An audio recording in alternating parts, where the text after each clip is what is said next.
by talking about the motivation of the work that I've done for the last 20 years. And this slide includes pictures of some of the individuals who have lived the longest life, including Madame Calment, who reached the age of 122. There is some question about whether she was really the person who reached that age, but there is no doubt that Sarah Knaus, who reached the age of 119, was a American citizen, is real. There was ample documentation that showed that she reached that age, and the picture here shows her in a special issue of the Times Magazine that was dedicated to this person. And there is a picture in the magazine that shows her with 6 different generations alive at the same time, which is extremely rare. And what is interesting about these people is not just the fact that they've reached these incredible ages, but how they got there. And for example, this lady here is Sarah Knaus at the age of 99. And so Sarah Knaus died in 1997. So this picture was taken in the mid-70s. And for those who have memories of their grandma in the 70s, she looks like a person in her 70s, not a person who was 1 year shy of 100 years old. And so it's the way in which these people get to this extreme old age that is really fascinating. And we have shown by studying data from the New England Centenarian Study, we have shown that the oldest centenarians, so people who have, for example, lived past the age of 110 years, they, on average, tend to delay substantially the onset of disability and morbidity. And so what they do is they implement this compression of morbidity hypothesis that was conjectured by Jim Fries in the 80s. And this Kaplan-Meier curve here on the bottom left show the morbidity, the survival free of morbidity in the general population in black, and then these survival curves shifted to the right show what happens in individuals who died between an age of 90 to 99 in red, and all the way to the right in cyan, this is the survival free of morbidity in supercentenarians. And what these people do is almost implementation of this rectangularization of the survival curve. What this means is this individual live very healthy to the very end of their lives, and when they get sick, they compress the time of sickness to a very short amount. And so what we are interested is, our goal is to discover factors that predispose many centenarians to exceptional health span in addition to this exceptional lifespan. And how we do this, we have developed a conceptual model over the years. There is very strong evidence that genetics plays a major role in the ability of many centenarians to compress disability, morbidity, and delay mortality. Genetics provide unmodifiable risk factors. So even if we identify those genetic variants that allow individuals to live to very old ages, we cannot really change the genome of individuals for now. So what we have is interesting finding, but not easy to translate into therapeutics. And so in order to actually translate this finding into therapeutical targets, we, in the past few years, we have focused attention on mapping the effect of genetic variants that are associated with a longer health span into molecular profiles. Now, these molecular profiles have the feature that if we understand how to map the effect of genetic variants into, say, gene expression of metabolomics, of proteomics, then we know how to manipulate them. We can manipulate them with drugs, with nutrition, with other intervention. And so the whole goal here of a lot of the work we do now is to understand genetics, the connection with of genetics and compression of morbidity and extended lifespan, and then map them to molecular profiles that then we can manipulate to identify targets for therapeutics. One can argue that why do we need this connection? Why do we need the connection between genetics and molecular profiles? In practice, we could identify directly molecular profiles that characterize disability-free survival or morbidity-free survival. But over the years, there's been evidence that if you can make a connection with genetics, the targets developed within the context tend to be more successful. And a key component of all this work is to have good data, data that are informative. And I'm lucky that I have worked with, and I still work with many studies of centenarians and healthy agers. The largest study that I'm part of is the New England Centenarian Study. This was established by Tom Perls in the mid-90s. It has enrolled individuals, more than 4,000 participants all over the United States, despite the name. And on participants who are enrolled, typically we obtain a blood sample for DNA, for genetic and genomic studies. And we collected extensive phenotype, but the phenotype is based on questionnaire. So we don't actually visit participants, but we connect with them. We send them questionnaires about their medical history, habits, physical, cognitive function. And so the phenotypic data is extensive, but is not collected in person. And something that Tom understood early on was the importance of following up this participant. It's not enough to just get a snapshot of what they are, how well they are at one point in time, but you want to follow them up. And so we have for some of these individuals who were enrolled as offspring of centenarians, we have almost 20 years of follow-up with a lot of data. The second study, Long Life Family Study, started about 10 years after the beginning of the New England Centenarian Study. This was still as a NIA-funded study that has been just renewed for the fifth cycle.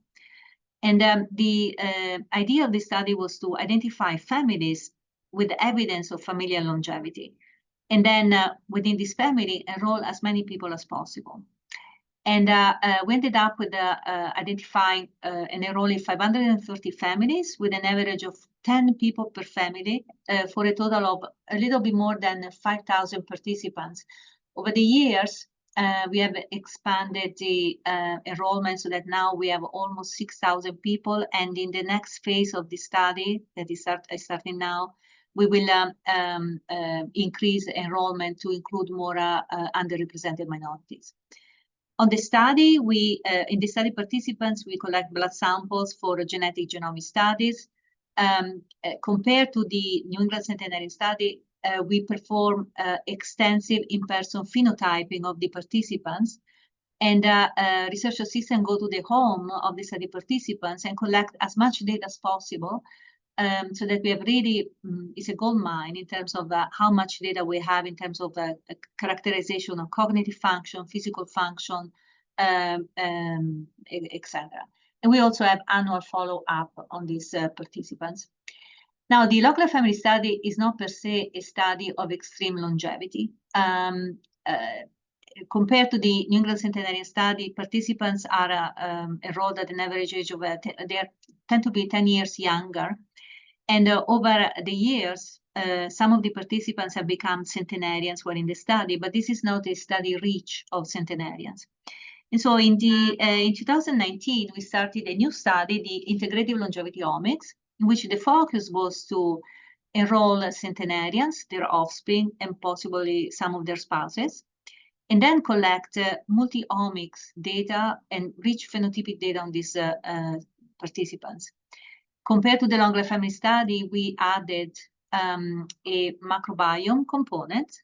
So in participants of the ILO study, we collect blood sample, fecal sample, and we've generated so far multi-omics profiling that include serometabolomics, gene expression in blood, and the gut microbiome. In this study also, we started to collect diet, and we paired the enrollment of participants with the generation of a biobank of pluripotent stem cells for functional studies. And finally, the other small study that we have is the Longevity Consortium Centenarians. This is a small study of very much focused on centenarians very old centenarians, with the goal of adding new participants, new blood to genetic studies. And all these data are shared, or we are in the process of sharing data on the Elite portal that is funded by the NIA, with the goal of sharing information and as much data as possible on healthy aging and extreme longevity. Now, in terms of what we have found, what we have done with all this data, over the years, we have generated evidence of contribution of genetics to extreme longevity. In particular, for example, we have provided very strong evidence that the E2 allele of the ApoE gene is associated with extreme longevity. We have also expanded beyond ApoE as we increase the sample size of our genetic studies of extreme longevity. We start seeing a variety of genes on chromosome 9, including the CDKN2B gene, loci on chromosome 8, on chromosome 6. And as we get more and more data, we create a longer list of possible variants that determine the ability of some people to live through very old ages. But we have also gone beyond extreme longevity as the outcome. For example, Yuan Song, who is used to be a PhD student in my lab and now is a biostatistician working at Tufts Medical Center, he showed in long life family study that there is a cluster of rare variants associated with the ability of having better cognitive function on older age. And in particular, the cognitive function here was measured with the digit symbol substitution test, that is a measure of processing speed and attention. We have also started to fill the gap between genetics and molecular profile. We have published proteomics and metabolomic signatures of the ApoE2 allele. They point, for example, to an important role of the ApoE2 allele in regulation of lipids, but also a really surprising, important role of ApoE2 in inflammation. And some of the results hopefully will be published soon. We, for example, show that some of these new genes associated with extreme longevity, like the CDKN2B, correlate with the well-known and some emerging biomarkers of aging, like GDF15. And so we show that individuals who carry the longevity-associated variant of this gene tend to have lower level of the GDF15 in serum. And this is a biomarker of aging that increasing with older age, and higher level are supposed to be, are shown to be predictive of aging traits and earlier mortality. But we have also looked at the direct comparison between molecular data and aging traits and survival and longevity. So we have developed omic signatures based on blood transcriptomic, serum proteomics, serum metabolomics, and there are more in the pipeline. Something that we showed a couple of years ago is we also looked, for example, at the distribution of immune cell using the technology of single cell sequencing. And we showed that in many centenarians, including this study, the distribution of the immune cell type showed that these individuals are being resilient to infectious diseases. So they're not just lucky people who managed to avoid the Spanish flu and a lot of other bad diseases, but they got sick and they recovered. And so the omics data are a wealth of information together with genetics, but of the omics data, the type of data that has been the most, I would say, rewarding is metabolomics and lipidomics. It is extremely challenging as type of data to work with, but in terms of the yield of results is very, very impressive. So I'm going to focus on this aspect of the analysis that we've done in the past. And I will start with an analysis that we published in Cell Report last year. And this analysis was driven by metabolomics and lipidomics data that we generated in about 50% of the participants of the long life family study. We had collected serum in multiple time points. And so for this study, we were lucky to have a metabolomic and lipidomics on a large number of people with a long follow-up and repeated measurements of the serum metabolomics over time. And the set of participants also included very old centenarians.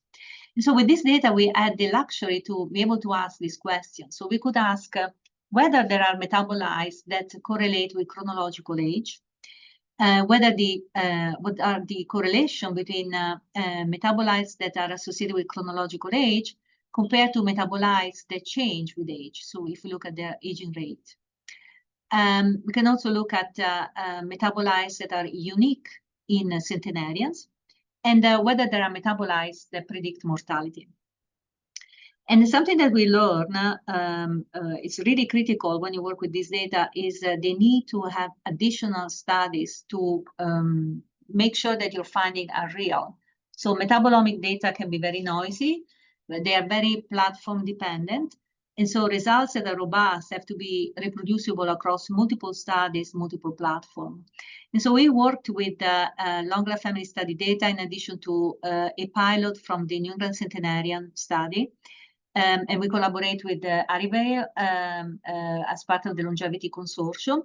And we also collaborate with the Baltimore Longitudinal Study of Aging.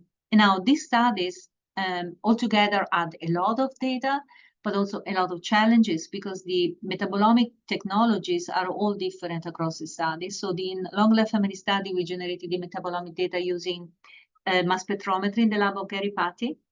The New England Centenarian study in Arivale used Metabolome, and the Baltimore Longitudinal Study of Aging used BioCredits. And whoever has worked with metabolomic data before, you guys know there is a big challenge of nomenclature. So it took us a lot of time and effort to harmonize the data, but eventually we did it. And it's really rewarding when you can do this and you can then compare results across multiple studies. So the analysis we did, and I will take you through a couple of analyses and then some of the more exciting results. So the first question was if there are metabolites that change significantly when we look at individuals of different ages. And what we found in long-life family study, the analyses are non-trivial because it's a family-based study. And so we had to implement a workflow in which we analyzed the metabolites using a mixed effect model to account for the family relatedness. And since we have whole genome sequence data, we can also estimate the relatedness, known encrypted relatedness using genetic data. So we have a workflow that integrates genetic data to into the mixed effect model so that we account very well for the dependency within each family. We adjusted the analysis by multiple confounders. In addition to sex education, we adjusted by medications that have major impact also on the metabolome. And despite all this adjustment and the very robust analysis we implemented, we actually found that almost 3/4 of the metabolites changed with the chronological age. Now, this volcano plot shows just some of the names that we found. But what is interesting is if you look at the y-axis, this is the negative log 10 of the adjusted p-value of the level of significance for the individual association. And the scale is pretty impressive, considering that our sample size is a little bit more than 2,000 participants. But some of these effects are very, very strong when we start looking at a broad range of ages. And some of the names are well known, like the typical metabolites that have been associated with age are tryptophan, ergothioneine that tend to decline with older age, kynurenine that tend to increase with older age. The N2, dimethylguanosine is a very well-known marker of older age, but also aging-related traits, in particular kidney disease and mortality.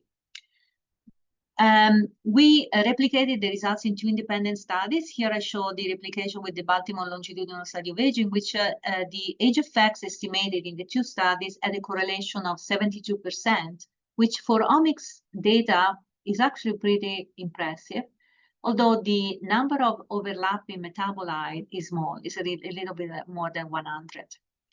And the surprising result was to see a good agreement between the cross-sectional and the longitudinal effect.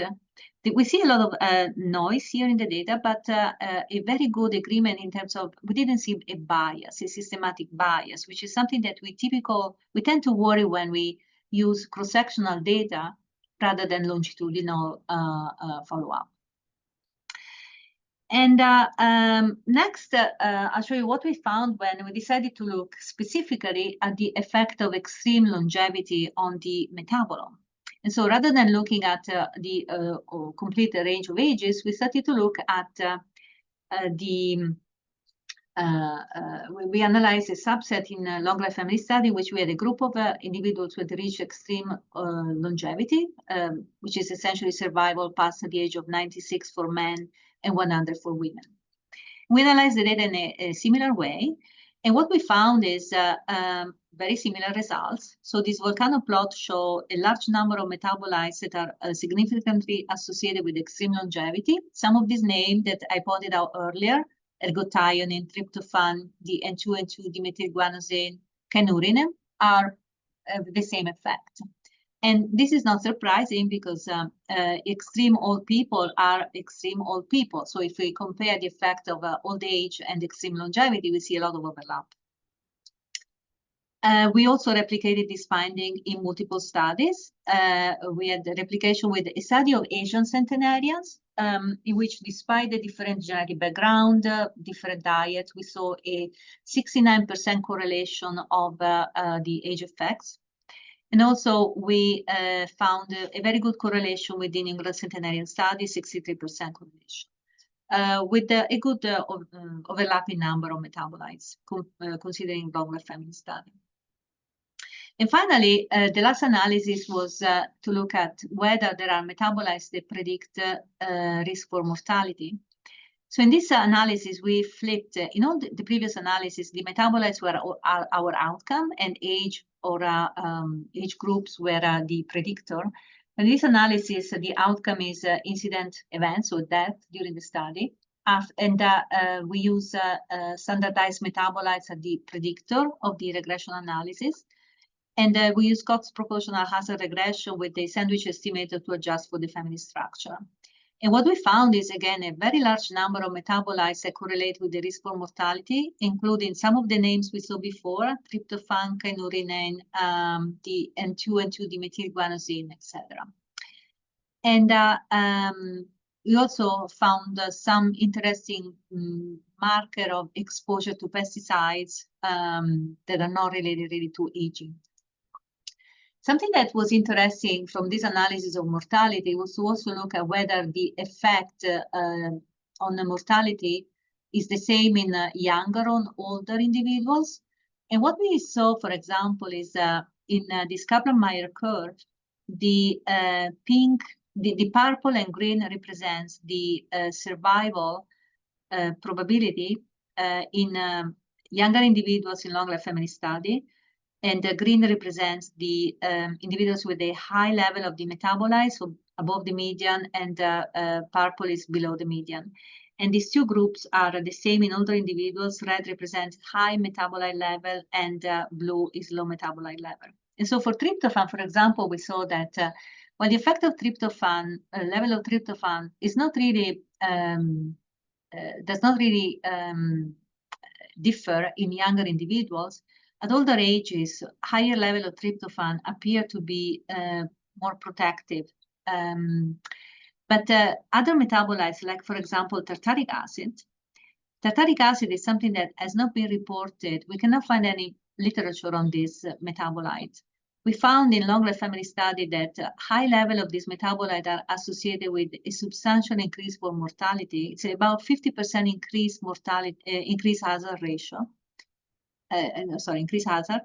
And the effect is the same in younger individuals and old individuals. And definitely this is a metabolite that needs to follow up. We have some replication in new studies that we found. So it's interesting here to see that the effect of the level of metabolites may be different according to whether you look at individuals who are younger or older. But all in all these studies show that there is a lot that changes. All these analyses show that there is a lot that changes with age. Many of the changes that we see with age appear to also be in older individuals. And things that change with age appear, many of them, to be bad. So for metabolites that decline with older age, decline level are associated with increased risk for mortality, like tryptophan. For others that increase with older age, increasing level are associated with increased risk for mortality. And remember, I start from the point of view of extreme longevity. So is there anything different when we look at extreme longevity that is not just being very, very old? And actually, in a long life family study, we found a signature of about 25 metabolites that is unique in centenarians. So these are metabolites that don't tend to change with age, but in centenarians, they tend to be very different from younger individuals. And this signature is enriched of lipids, and in particular of glycerolipids that are higher in centenarians, and glycerophospholipids that are lower in centenarians. And what is interesting of this signature is that we published 3 years ago a metabolomic signature of the ApoE2 allele, which, remember, is the protective allele of the ApoE gene. What we found here is that some of these genes of these metabolites that are uniquely different in centenarians are also part of this signature. And so this is an interesting connection between the genetics, the omics, and extreme longevity. So we follow up this analysis with the causal mediation, but since I'm going a little slow, I'm going to skip this. And I want to focus on some additional analysis. In terms of one of the challenge of the analysis in long life family study was that we had a lot of data. And how do you summarize all these results into something that is a coherent story with some strong message? We build omics clocks. So we build the lipidomic clock and the metabolomic clock, which work really well. The aging rate, so the difference between the age predicted by the clocks and the chronological age, so the aging rate is significantly associated with the mortality. And this is pretty much consistent with what a lot of other studies have shown. But we also integrated results using partial correlation networks. And Yuan Song, who I mentioned before, he developed a method to learn partial correlation networks from family-based data. This method is very efficient. Although it's based on a family-based bootstrap, it's computationally very efficient, and it's a very interesting tool to display the network of connections between omics data. And what he added to this to his tool is you can zoom in or zoom out on the connection based on selecting only partial correlation that are above a certain threshold. And for example, if you look at the metabolome and the lipidome, if you just build a network that takes every partial correlation, weak or strong, what you end up with is this blob of everything is connected with everything else, very hard to understand. But when we start to impose thresholds on the strength of the partial correlation, what we see is that as you look at stronger and stronger partial correlation, you start seeing a separation of metabolites and lipids, with the correlation within lipids and within metabolites that are much stronger than the correlation across, and some of the connections that are maintained by key metabolites like linoleic acid and the gamma-linolenic acids. These are things that have been known for a long time, but it's interesting to see that they appear computationally. Okay, so moving on, then another challenge of all these results was how do we make the message, how do we summarize results? So we decided to create signatures based on concordant and discordant patterns of the results. And what I mean is, for example, we came up with a list of 70 metabolites that tend to be higher, more elevated in individuals of older age. They are high in extreme longevity people, but they don't correlate with mortality. And some of these metabolites, like anurinane, it's an interesting one. And what these results show is that there are potentially some age-related changes that do not seem to be harmful. They may represent compensatory mechanism, and definitely not everything that changes with age should be reversed, because if there are compensatory mechanisms, maybe we don't want to intervene. We want to give things as they are. But there are also age-related changes that are associated with the increased risk for mortality. So we found this list of 64 metabolites that tend to be lower in older individuals. They are lower in centenarians compared to younger individuals, and low level are associated with increased risk for mortality. Many of these are amino acids, so they can be connected to diet. And so the message here is that there are some age-related changes that appear to be harmful, may represent changes in nutrition, which is an interesting target because we will know how to intervene. And some of the surprising fact is the fact that there are centenarians who reach extreme old ages with some of these metabolic profiles that are actually very potentially very harmful. And so there may be compensatory mechanism that they have to limit the damage here. Of all the signature that you produce, one got a lot of attention. This very small signature of 8 metabolites that tend to decline in individuals of older age. Lower level are associated with a higher risk for mortality, but they don't change in centenarians. So when we compare the level of these metabolites in centenarians to young individuals, we don't see any difference. And this signature includes a marker of flavon in the diet. So this is a marker of a plant-based diet. And then salsolinol, which is a marker of eating dark chocolate. And so again, we see nutrition, something that is related to nutrition that that suggests nutrition is a possible really important source of healthy aging intervention. Now, this is, signature got a lot of attention because we mentioned chocolate, dark chocolate. And so Kay Lazar, who is a reporter for the Boston Globe in Boston, published this article with a very catchy title that was focused essentially on this signature of, in particular, the use of chocolate. And she asked me a question that was a question that no reviewer asked me during the review process with the SET report. She asked me whether we knew if people in the study actually ate chocolate or parsley or celery, as we claim in the paper. And the answer was, no, we don't know, because we didn't ask them when we started to collect this data. So when we started the long life family study, we didn't collect any diet data. We started to collect diet data in 2019, and so now we have data that we can use for making this correlation. And so I will show you some preliminary analysis that we have done to try to integrate and connect nutrition with the metabolomics. One of the studies in which we have diet data and omics is the integrated longevity omics that I described before. And in the integrated longevity omics, we have generated serum metabolomics on almost 800 people. And we found very similar results to what we found in long life family study. We found even more because we have used metabolomes, so we have a much wider range of metabolites that we measure. But in an analysis that we completed recently, these volcano plots show the metabolites that are associated with chronological age in ILO, and we see the same name popping up again: ergothioneine, tryptophan, kynurenine, and the N2 and 2-dimethylguanosine.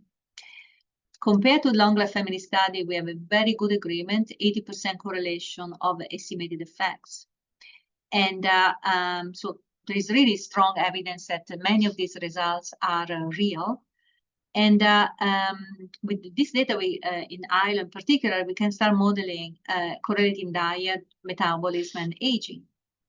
Now, for diet, the way we are collecting dietary information is using the food frequency questionnaire. And I have 2 slides to just make sure that to describe how this works. There are many different tools.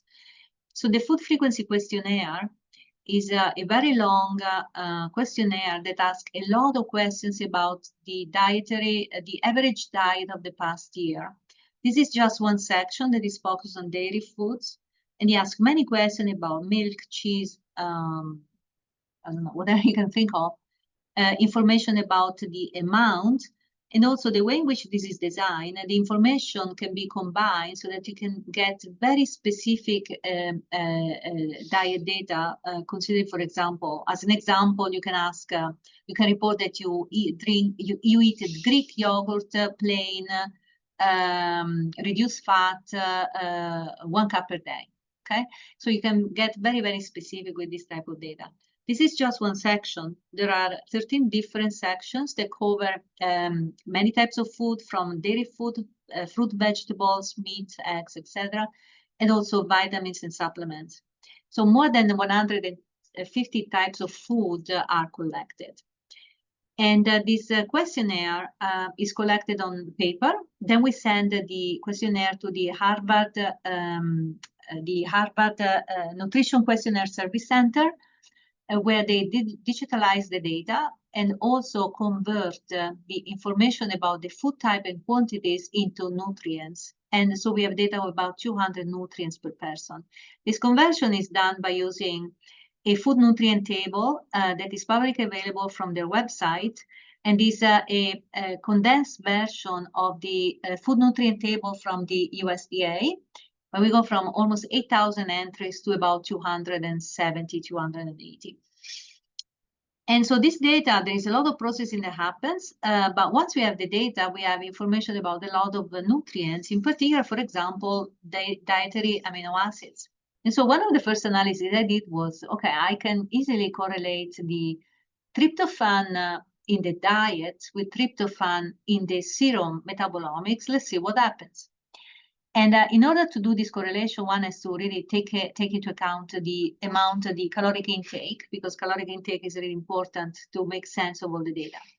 And so the caloric intake here is shown for participants of the ILO study. And the first surprise when we started to look at diet data in very old individuals was that we would have expected to see calorie intakes decline, while we see an increase. In older individuals, they have an average of 200 calories more in their diet compared to younger participants.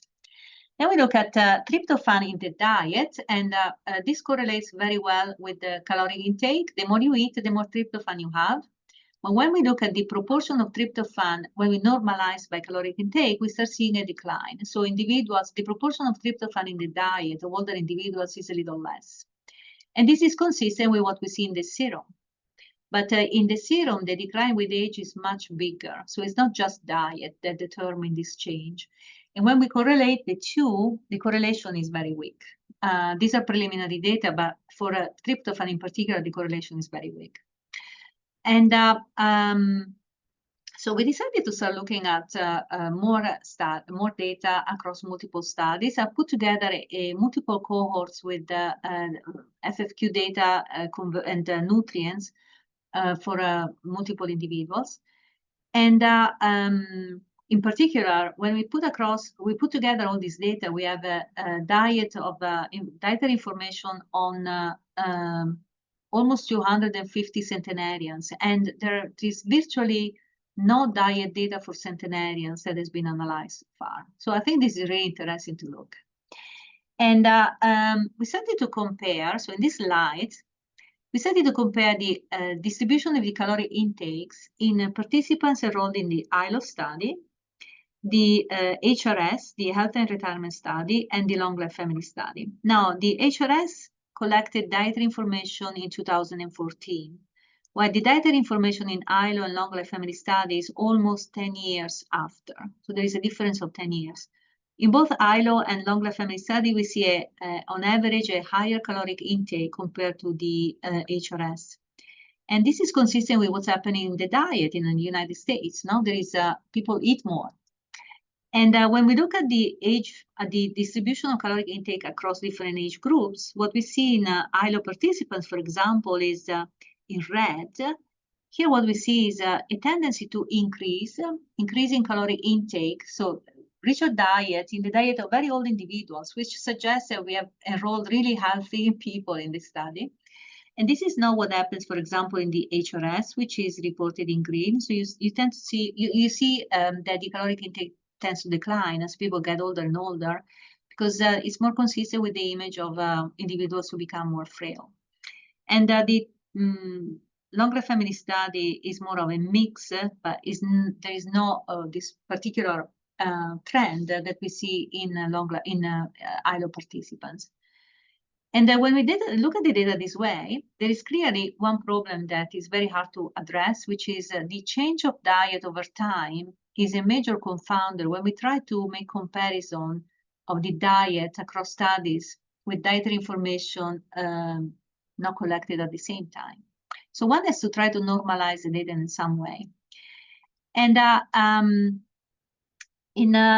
something that is typically done when we think of the diet is, for example, if you look at caloric intake as based on the micronutrients, which are proteins, fats, and carbohydrates, you typically think of the diet as a good diet is a balanced diet with a proportion of proteins within 10 to 35%, fat within 20 and 35%, and carbs 45 to 65%.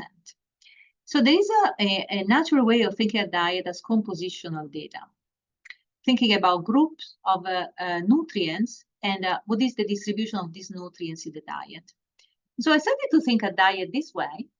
And to help myself, I generated this, I call it the nutrient tree. How we, I didn't invent this, of course, but I started to think at how you can organize nutrients that is a very complex set of variables statistically. And so one can think of grouping nutrients into, for example, micronutrients. So you can think at total caloric composition based on proteins, carbs, fats.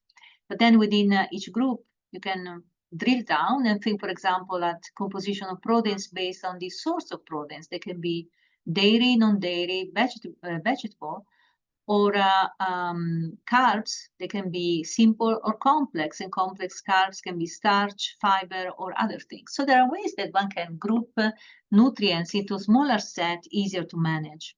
And so we are putting together a method of analysis in which we organize nutrients in groups. We analyze nutrients within each group as compositional data, and then we summarize the changes within each nutrient group using a novel nutrient variety index, which is essentially based on normalized Shannon entropy.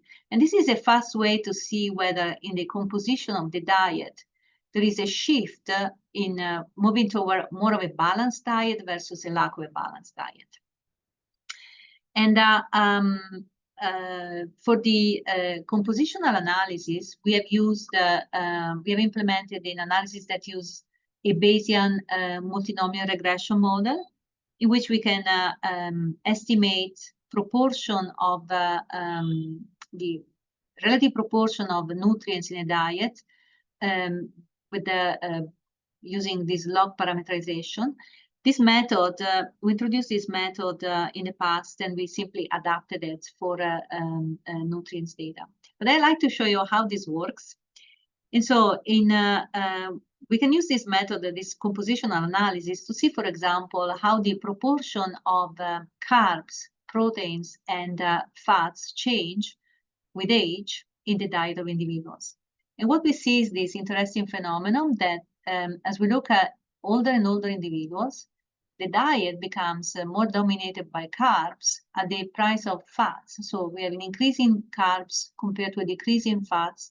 And in ILO participants, we don't see a substantial decline in proteins, but in some studies, we see more of a decline in proteins. And these are estimated using the Bayesian compositional analysis. And the estimated values map very closely to the observed relative proportion in the diet. And although there are these dramatic changes, so in carbs, for example, you go from a 40% carbs in the diet to almost 50% carbs in the diet, these are still within the ideal diet. which, because there is a broad range of, for example, carbs, 45 to 65%. And all these analyses are fascinating, but then how do we summarize all this information into one index? And so I introduced this nutrient variety index, which is essentially Shannon entropy for whoever works with multinomial distribution is like a natural metric to summarize the shape of a multinomial distribution. We normalize this index so that we know that the minimum value is -1, and it occurs when all the diet is explained by only one nutrient, and the maximum is 0 when all nutrients are taken in the same proportion. So it's a perfectly balanced diet. And this index is something that has been recently used also by other studies in the UK Biobank to describe the effect of diet with flavonoids in the diet. And for example, when we apply this index to look at the change of the caloric composition, this index shows that as people get older, the NVI for caloric composition decline, suggesting that there is a lack of a balance in the diet and the sum of the nutrients become more dominant. And there is a lot that I'm throwing at you, but I want to conclude with 2 slides. So we are working with these NVIs, and we have analyzed NVIs, so multiple groups of nutrients in multiple studies. And there are really dramatic changes in the diet that affects different groups of nutrients, moving from caloric composition to carbohydrates, fat source, so whether your diet is, the fat source are dairy, non-dairy, or vegetable, protein source, etc. And what is interesting, without reading, this heat map show the effects estimated of changes of NVIs with age across multiple studies, and the map of colors are very similar. So what we see is a lot of correspondence, reproducibility of the results that we find. And this index seems to really be very good at summarizing a lot of changes into interpretable numbers. But closing the loop of connection between metabolomics and nutrition, how do we see any connection? Something that I can show you is we built in ILO participants a metabolomic clock that is based on a certain number of metabolites. And these metabolomic clocks, the age acceleration based on this clock is a year of age acceleration is associated with a 7% increase in the hazard for mortality. So this seems to be informative. We correlated the NVIs of various nutrients groups with the age acceleration.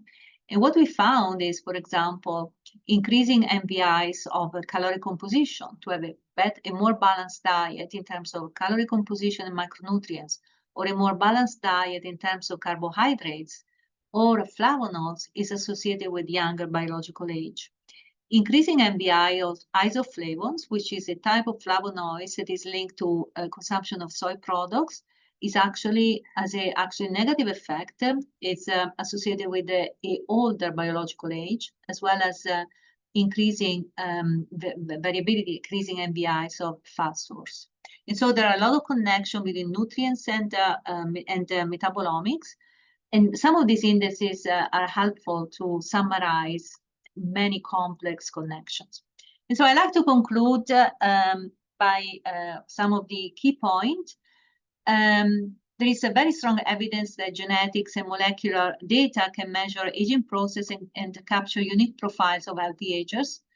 Our analysis showed that lipids and polar metabolites have a complementary effects based on the network analysis. Nutrition patterns change substantially with older age, impact how people age and the risk for disease, and they impact a lot of metabolomics. So future analysis, I think we have to be more careful at integrating all these together. And something that we're trying to do is to build models that integrate all these components for in silico experiments. And of course, all this is extremely challenging.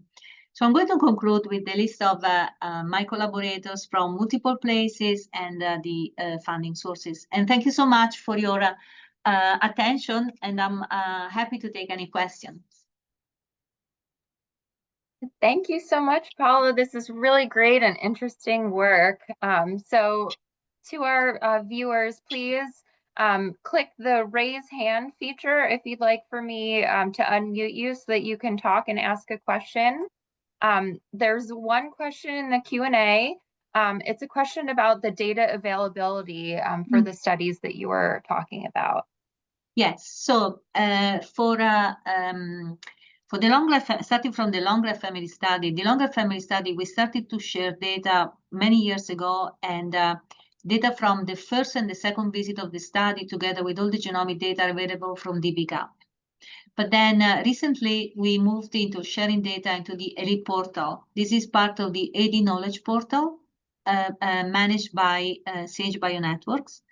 And for long life family study, all the data are there available. You have to, they are distributed with the controlled access. So one is to apply, but there is a process in place and can be followed. For the integrated longevity omics, we have started to distribute data through the ELITE portal. Some of the data are out. For example, the single cell sequencing project, the data are distributed. Others are it takes a little bit of time. There is a little bit of a gap. So we submitted data in March, and hopefully some of the data will be out soon. And for others, we're still collecting them. So you guys have to be a little patient. But the goal is to share as much as we can in a way that is safe for the participants. Yeah, that's awesome. And it sounds like your data resource is one of the richest out there. So thank you for sharing that. So Jing Ma has raised his hand. So go ahead. You should be able to unmute now. Thank you. Paula, this is really interesting work. I had one question. I have one question about your analysis. You mentioned very briefly that you use some kind of network analysis to build the connections between metabolites and lipidomics. And I guess I'm curious, what are the scientific questions that you're trying to answer with that network model? So the type of networks, I do a lot of work with very different graphical, so networks based on graphical models. So these are all probabilistic networks. But the network I showed are partial correlation networks. And the idea is a way to visualize the correlation between a pair of metabolites when you adjust by the effect of other metabolites. Because there is a lot of correlation here, pairwise correlation, and so we try to adjust those. And the goal was to really see how much of a dependency within a type of metabolomics, lipidomics data we see. That was really the question. Gaussian networks, I don't think are ideal for trying to make what I call probabilistic reasoning. So we say, if I change the metabolites, what happens to something else? But then one of the people working with me, Anastasia Leshik, she's actually implementing a tool to try to do this type of analysis using Bayesian networks. And that's in the making. That's in the making, yeah. But thank you for your question, Jane. Great. So there's a few other questions in the chat now. One is, could you clarify if your analyses were done with the multiple cohorts combined, or did you only use the other cohorts for replication? Right. So for these studies, I never aggregate the data because, first of all, different studies, like the bigger study, long life family study, ILO, they have a very different study design. So long life family study is a family-based. The ILO, we have a lot of singleton, so people who have no relatives, and some occasionally a centenarian with an offspring or a centenarian with a sibling. So the study design is different. But also, in terms of the metabolomic data, we have used different platforms. And so the data don't really talk to each other. So the strategy I followed is to analyze the data separately and then replicate independently. Great.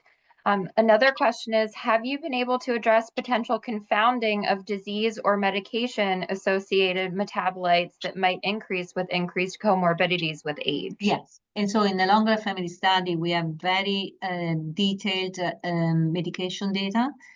And so we have adjusted, all the analysis were adjusted by medication for 4 major groups: hypertension, heart disease, type 2 diabetes, and one that now I can't remember. I'm sorry, but yes, 4 major groups. Okay, Yeah. great. Another question is about the assumption of proportional hazards. So given the strong influence of diet on aging and the change in diet over time, how could you ascertain that the proportional hazards assumption holds for metabolome groups equally? So actually for the metabolomics, we didn't see in the primary analysis, we didn't see major problem when we did individual, we analyzed the effect of individual metabolites, but we played a trick, which is, since a long life family study is a multi-generation study, so we have the generation of the older parents with a median age of 91 at enrollment, and then their offspring with a median age of 60. What we did was to introduce a indicator variable that represents the generation and adjust some of these analyses by this indicator variable. And that seems to resolve a lot of the issues. But we have had problems when we started, for example, to work with the clocks, metabolomic clocks. When we started to look at the question, is the aging rate associated with increasing aging rate is associated with increased risk for mortality. There we saw a lot of problems with the departure from the proportional hazard assumption, and we typically we address it by stratifying by generation. So it looks like the aging rate, for example, the way I interpret this is that the aging rate is much more informative in older individuals than younger individuals. That's how I interpret it. Okay, so it's 1 minute after time, but maybe we can just do one more question from the chat if that's okay. Yeah. So there's a question, have you looked for relationships between dietary components and tartric acid, likely diet or microbiome source? Are you looking at dietary patterns like Mediterranean versus Western? Yes, so we actually have, we are in the process of doing this analysis, and there is evidence for the tartaric acid specifically, which I think is a big deal. There is evidence of association with the nutrients. We are developing also, I work with fantastic nutrition epidemiologist expert at the HNRCA. They are helping me to develop all this diet, mind diet, all those dietary indices. They're very difficult to generate, but they're helping. And we see a lot of connection. Well, it is very interesting that these indices, MBIs, correlate with the mind diet, but not very strongly. So they really seem to be complementary. So it's a way maybe you can think of ways to integrate them in analysis. But there are a lot of correlation between diet, any way you summarize it, and metabolomics. That's major thing that we have to address. Even if your question is simply what is the effect of metabolomics on mortality, or is it really important to include the diet? And sorry, the last point, this was a very complex question. In ILO, we have the gut microbiome data, and we have done analysis of the gut microbiome, but we are now starting to correlate the metabolomics, nutrients, and the gut microbiome. And the analyses are very difficult. It's not trivial. Right. And I know if I can add one thing, I'm very happy for anybody who has more questions. Feel free to connect with me by email. I'll happy to continue the conversation. I know I used maybe too much time in my presentation. Well, your work is so interesting. There's lots to present about. So really appreciate you sharing your work with us today, and appreciate all of our attendees, and hope to see you next month. And thanks, Dr. Sebastiani. Thank you so much for hosting me today. It was a pleasure. Bye-bye. Great. Bye, everyone.